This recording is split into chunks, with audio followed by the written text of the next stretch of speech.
नमस्कार, the book pod में आपका स्वागत है, जहां हम पन्नों में छिपे उन किरदारों से मिलते हैं जिन्होंने दुनिया का इतिहास बदल दिया। मैं हूं आपकी होस्ट काजल। और मैं हूं आपका दोस्त आर.के। काजल, जरा सोचिए, एक बच्चा जो लकड़ी के केबिन में पैदा हुआ, जिसने गरीबी देखी, जो बिजनेस में फेल हुआ, कई बार चुनाव हारा, क्या ऐसा इंसान दुनिया के सबसे ताकतवर देश का राष्ट्रपति बन सकता है? नामुमकिन लगता है ना, लेकिन यही कहानी है अब्राहम लिंकन की। एक ऐसा शख्स जिसने न सिर्फ अपनी तकदीर बदली, बल्कि अमेरिका से दास प्रथा यानी स्लेवरी की बेड़ियों को भी हमेशा के लिए तोड़ दिया। आज हम प्रदीप पंडित द्वारा लिखित किताब अब्राहम लिंकन के जरिए जानेंगे उस महान नायक की कहानी, जिसने दुनिया को सिखाया कि अगर हौसला हो तो फर्श से अर्श तक का सफर कैसे तय किया जाता है। तो तैयार हो जाइए संघर्ष और जीत की इस दास्तान को सुनने के लिए। ये कहानी आपकी रगों में जोश भर देगी। चलिए शुरू करते हैं। अमेरिका के इतिहास में अगर हम देखें तो अब्राहम लिंकन का नाम एक बहुत ऊंचे शिखर जैसा है। हमारा मकसद सिर्फ कहानी सुनाना नहीं है। हाँ, बल्कि लिंकन की कहानी से वो जरूरी सबक, वो प्रेरणादायक बातें निकालना है जो शायद आज भी हमारे काम आ सकती हैं। सही कहा, कैसे मुश्किल हालात से असाधारण नेतृत्व उभरता है, ये देखना वाकई दिलचस्प होगा। उनका जन्म 12 फरवरी 1809 केंटकी में हुआ था, एक बहुत ही साधारण लकड़ी के कैबिन में। जी बिल्कुल, मतलब कहते हैं कि खिड़की तक नहीं थी, फर्श भी नहीं था। उनके पिता थॉमस लिंकन बड़े ही थे, पर जिंदगी भर संघर्ष ही करते रहे। हाँ, ज्यादातर असफल ही रहे, लिखा है। बार बार उन्हें बंजर जमीन पर ही बसना पड़ता था। सोचिए क्या शुरुआत रही होगी। और शायद यही शुरुआती तंगी, ये रोज का संघर्ष, इसी ने लिंकन के चरित्र की नींव डाली। ये सिर्फ गरीबी नहीं थी, ये रोज की लड़ाई थी जीने के लिए। और उसी माहौल ने उन्हें वो क्या कहते हैं लचीलापन दिया, वो दृढ़ता दी जो बाद में उनके नेतृत्व में दिखी। मुश्किलें झेलना उनके स्वभाव में आ गया था। फिर सिर्फ 7 साल के थे, 1816 में परिवार इंडियाना चला गया। हाँ, और वहाँ तो हालात और भी मुश्किल, घना जंगल, भयानक ठंड, और रहने को एक शेड जो एक तरफ से खुला था। वो 1816-17 की सर्दी तो मतलब बहुत ही खराब मानी जाती है। बिल्कुल, और सोचिए 7 साल की उम्र से लेकर 23 साल तक उनके हाथ में कुल्हाड़ी ही रही। पेड़ काटना, खेत बनाना, यही सब। इसी बीच एक और बड़ी मुश्किल आई, मिल्क सिकनेस नाम की बीमारी फैली। जी, और 1818 में जब लिंकन सिर्फ 9 साल के थे, उनकी माँ नैन्सी की इसी बीमारी से मृत्यु हो गई। ओह। और पिता के बारे में लिखा है कि वो थोड़े अंधविश्वासी थे। माँ के कमरे के बाहर कोई कुत्ता रो रहा था तो उसे अपशकुन मान रहे थे। जाहिर है इस घटना ने लिंकन पर बहुत गहरा असर डाला होगा। हाँ, बचपन की ये कठिनाइयाँ या तो तोड़ देती हैं या फौलाद बना देती हैं। बिल्कुल। एक बात और है इसमें, उनके पिता दास्ता के विरोधी थे। हालांकि वजह धार्मिक ज्यादा थी, वो बैप्टिस्ट चर्च से जुड़े थे जो दास्ता का विरोध करता था। हाँ, ये एक जरूरी पॉइंट है। पर पिता के धार्मिक विरोध और लिंकन के बाद के जो नैतिक और सिद्धांतिक तर्क थे, उनमें फर्क है। अच्छा। उस समय दास्ता अमेरिकी समाज में, खासकर दक्षिण में, मतलब बहुत गहरे तक फैली हुई थी। एक सामंती सोच थी और लिंकन को इसी माहौल में अपना रास्ता बनाना था। अब बात करते हैं उनकी पढ़ाई की। ये भी अपने आप में गजब है। कुल मिला के शायद 1 साल स्कूल गए उन्हें, वो भी टुकड़ों में। हाँ, नाम मात्र की फॉर्मल शिक्षा। लेकिन कमाल ये है कि इसी के बावजूद उन्होंने खुद से पढ़ना लिखना सीखा, और किताबों से तो जैसे इश्क हो गया था। लिखावट इतनी साफ थी कि जो पड़ोसी पढ़ लिख नहीं सकते थे, वो उनसे चिट्ठियां लिखवाते थे। और किताबें भी कौन सी पढ़ी? बेंजामिन फ्रैंकलिन की आत्मकथा, जॉर्ज वॉशिंगटन की जीवनी। हाँ, और एक किताब का जिक्र है, ग्रिमशॉ की संयुक्त राज्य का इतिहास।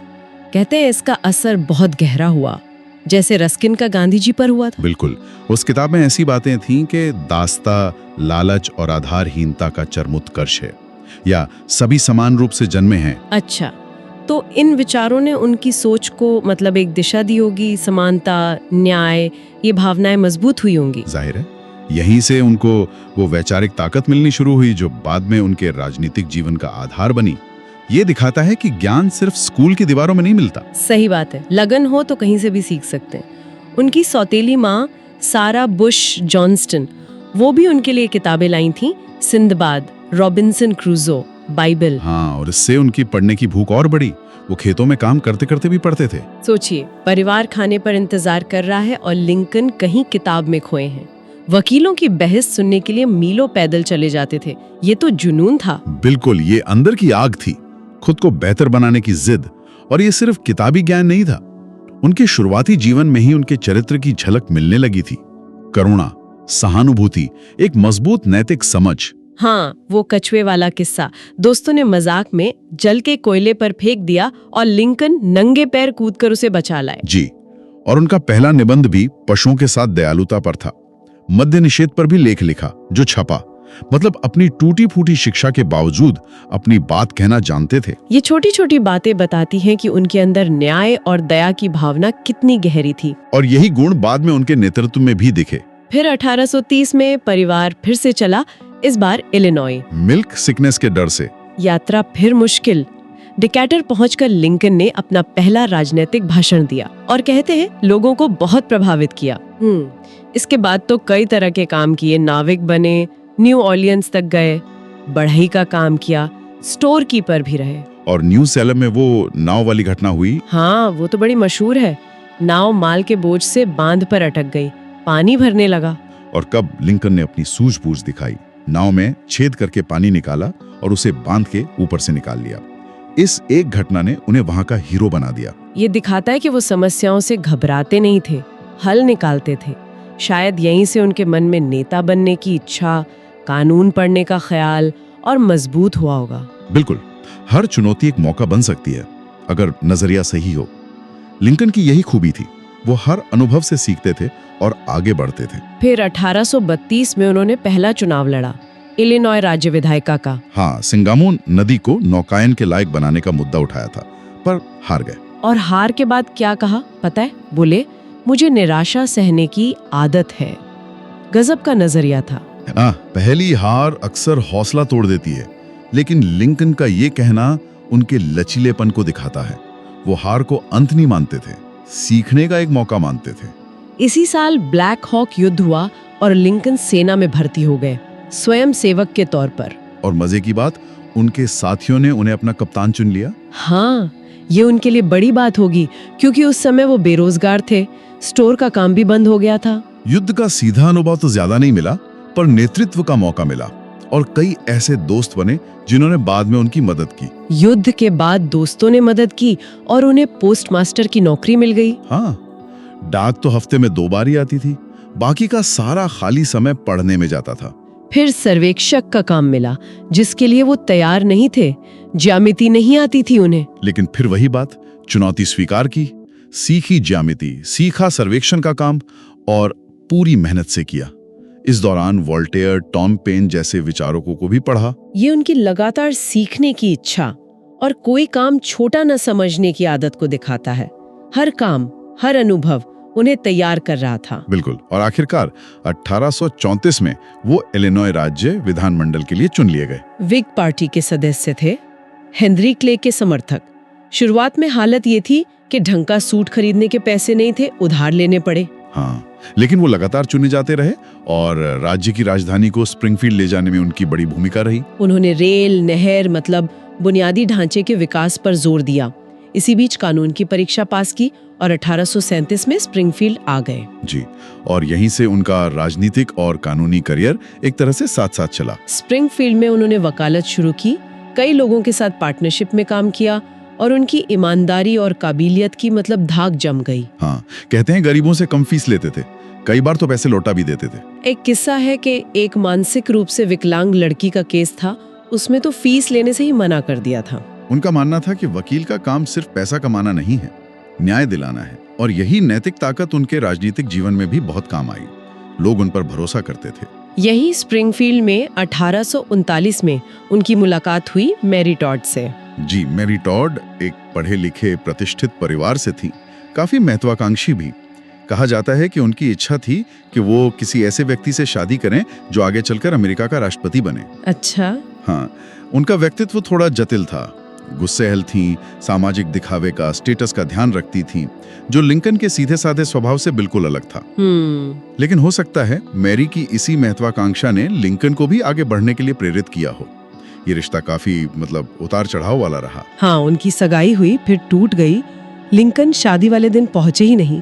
बाद में दोस्तों ने सुलह करवाई और 1842 में शादी हुई। जी, अंगूठी पर लिखवाया था प्रेम शाश्वत है। लेकिन खबरें बताती हैं कि मैरी अक्सर लिंकन के कपड़ों पर, उनके तौर तरीकों पर नाराज हो जाती थी। नौकरों से भी उनका बर्ताव ठीक नहीं था। लिंकन के पार्टनर थे हर्नडन। उन्होंने तो मैरी को जंगली बिल्ली तक कह दिया था। हाँ, और लिंकन खुद भी कई बार गहरे अवसाद में, जैसे वो उदासी कहते थे, उसमें चले जाते थे। ये उनके जीवन का एक मुश्किल पहलू था। एक तरफ सार्वजनिक जीवन की चुनौतियां, दूसरी तरफ निजी जीवन के तनाव। बिल्कुल। उनके 4 बच्चे हुए, जिनमें से सिर्फ एक, रॉबर्ट टॉड, ही बड़े हो पाए।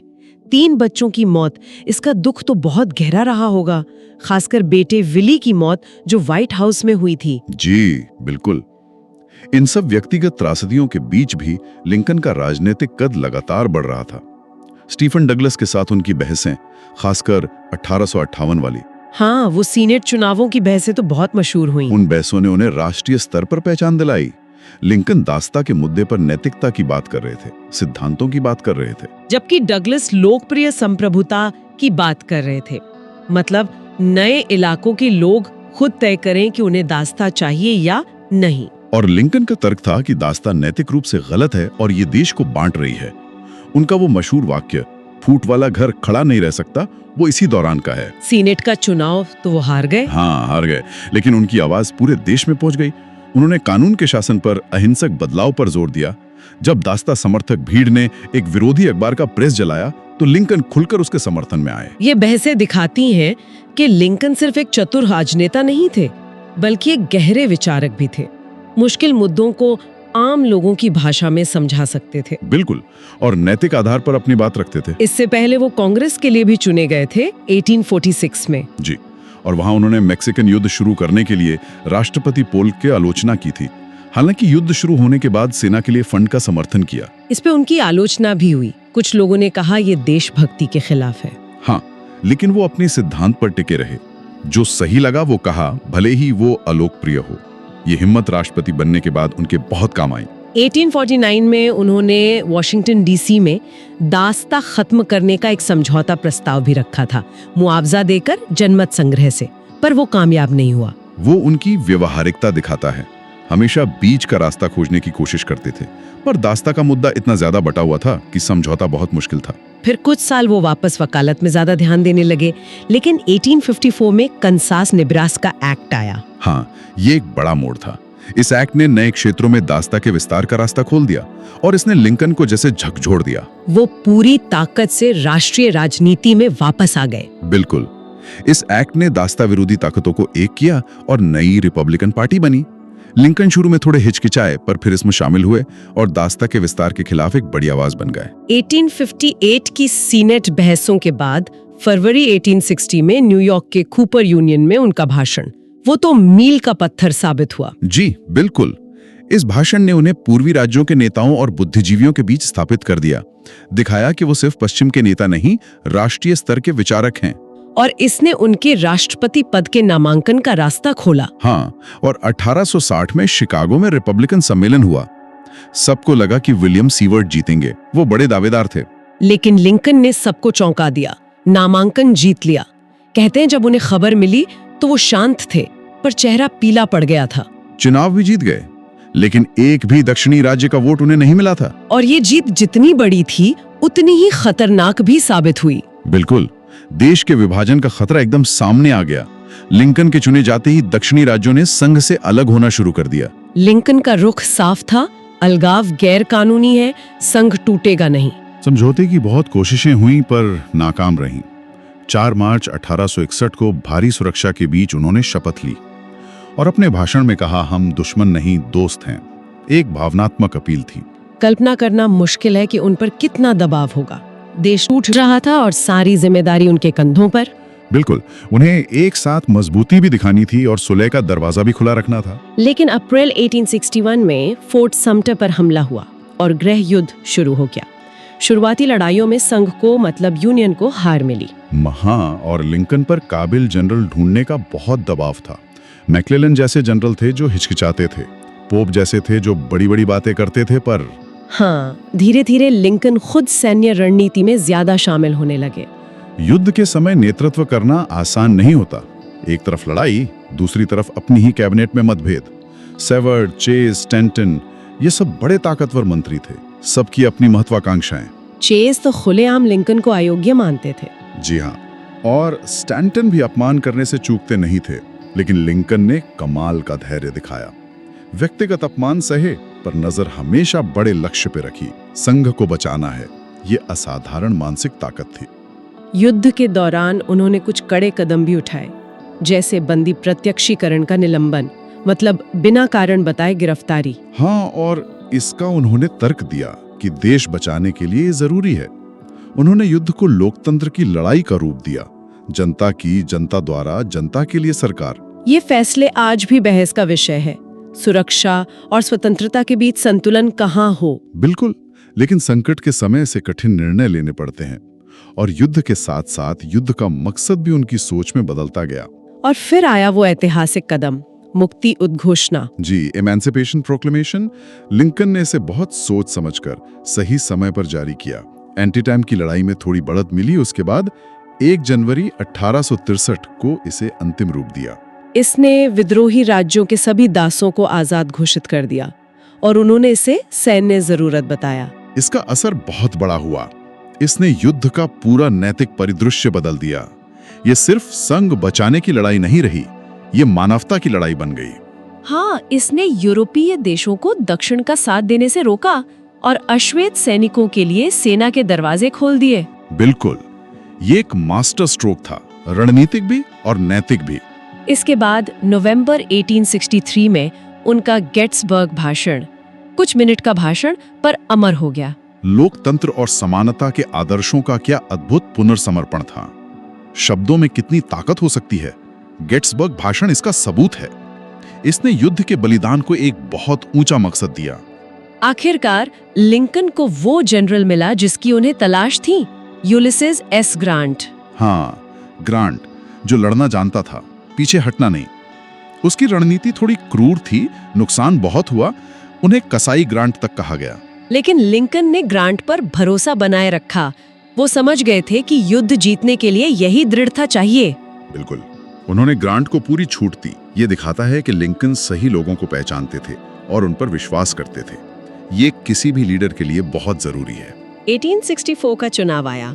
ये लिंकन के लिए फिर एक बड़ी चुनौती थी। युद्ध लंबा खिंच रहा था, नुकसान बहुत हो रहा था, निराशा फैल रही थी। हाँ, खुद लिंकन को अपने जीतने पर शक था, लेकिन फिर अटलांटा जैसी बड़ी सैन्य जीतें हुई और माहौल बदल गया, और वो दोबारा चुन लिए गए। ये जीत बहुत जरूरी थी। इसने तय कर दिया कि युद्ध संघ की जीत तक चलेगा और लिंकन की नीतियों को जनता का समर्थन है। 4 मार्च 1865 को उनका दूसरा उद्घाटन भाषण हुआ, और उसमें उनका स्वर बिल्कुल अलग था। जीत का अहंकार नहीं था। नहीं, बिल्कुल नहीं। उसमें सुलह और क्षमा की भावना थी। किसी के प्रति द्वेष नहीं, सभी के लिए उदारता के साथ। ये उनकी महानता का प्रतीक है। युद्ध की इतनी कड़वाहट के बाद वो देश को जोड़ने की बात कर रहे थे। पुनर्निर्माण के लिए उनका नजरिया बहुत मानवीय, बहुत उदार था। लेकिन कहानी का अंत बहुत दुखद हुआ। जॉन विल्क्स बूथ एक एक्टर था, दक्षिण का कट्टर समर्थक। उसने लिंकन की हत्या की साजिश रची। जी, 14 अप्रैल 1865 गुड फ्राइडे का दिन था। लिंकन फोर्ड थिएटर में नाटक देख रहे थे। सुरक्षा में चूक हुई और बूथ ने उन्हें गोली मार दी। हाँ, गोली मारकर वो भाग निकला। हालांकि कूदते हुए उसका पैर टूट गया। लिंकन को पास के एक घर में ले जाया गया, लेकिन अगली सुबह उनकी मृत्यु हो गई। कहते हैं युद्ध मंत्री स्टैंटन ने कहा, अब वे इतिहास का हिस्सा हैं, या जैसा स्रोत में लिखा है, यहाँ वो शख्स सो रहा है जो दुनिया का सबसे बेहतरीन शासक था। पूरे देश में शोक की लहर दौड़ गई। उनकी अंतिम यात्रा स्प्रिंगफील्ड तक एक बहुत लंबी यात्रा बनी। लाखों लोगों ने श्रद्धांजलि दी। बूथ बाद में पकड़ा गया और मारा गया। उसके साथियों को फांसी हुई।